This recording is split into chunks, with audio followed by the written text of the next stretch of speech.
Good soil is key to growing healthy plants in our dry desert climate.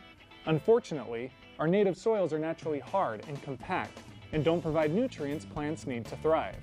Prepare to dig in to ensure your landscape has what it takes to survive the elements. The Las Vegas Valley has a variety of soil types, including clay, sand, and rock-hard caliche. People in the Southwest often hear the term caliche, and it's kind of a, nah, we don't know what it is. Well, I wanted to show you. This is caliche. And in other parts of the world where they got a lot more rain, they have to add lime to their soil to keep the pH in a reasonable ballpark area. We don't have that problem. Caliche is basically lime in rock form. This is what keeps our soil pH so high, which is then what keeps iron, manganese, and zinc from being available to the plants. The other thing we have is a hard pan, because when they're building the houses, they have to compress the soil so hard that it's hard for water to permeate. And one of the big reasons that plants die in the desert Southwest is not caliche, and it's not lack of nutrients or anything else, it's that there's no drainage. These native desert soils contain a small percentage of organic matter, which is needed to support beneficial microorganisms. Plants need many nutrients. They need about 14 of them. The ones we call the major nutrients, the ones the plant needs the most of, are nitrogen, which is critical for green, healthy leaves, phosphorus, which is really important for flowering, anything having to do with reproduction, seed production, and potassium, which is important for the plant to move water and nutrients from the soil into the leaves. Now, those are called the major nutrients because plants need the most of them. However, without the other nutrients, well, all is lost. So the ones that we worry about here in the desert Southwest are iron, manganese, and zinc. Now, we might even have these in our soil. The problem is our soils are high pH. They're basic or alkaline.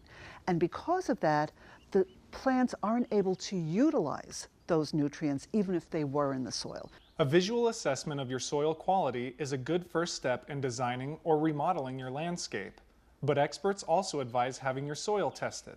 Soil testing provides information on soil texture and chemistry. Tests also will determine the steps necessary to improve your soil. Well, when you're testing the soil, you take some soil samples that are representative of your yard, and then you send them to a certified lab, and they will do whatever tests you tell them to do.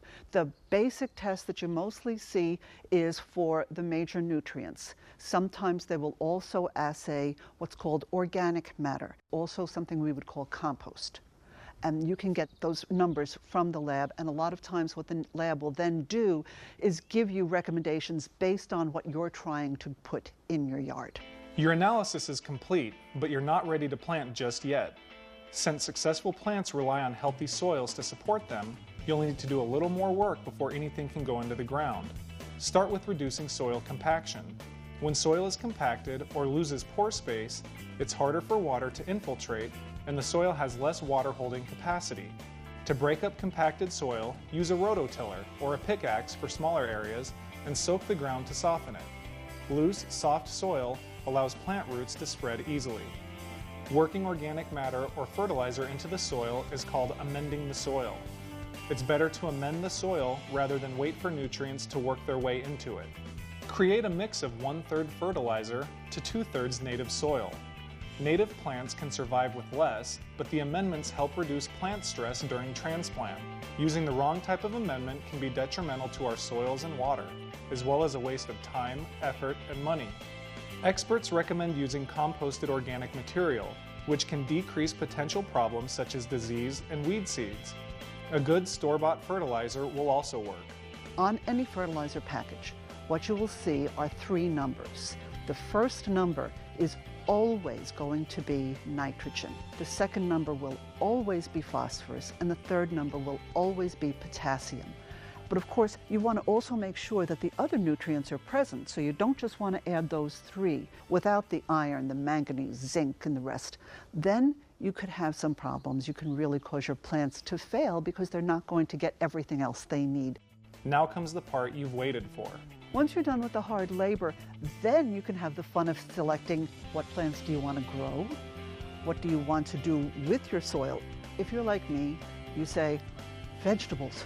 Let's get those vegetables in the ground and get them growing. So that's the big reward. But also to see your soil going from something that really looks like dirt with rocks and a few weeds into something that is lush and green. What a feeling of reward, what a feeling of accomplishment. Like building a house, your landscape needs a solid foundation. Support your plants with the right nutrients and watch your garden grow. Reporting for Waterways, I'm Jason Gifford.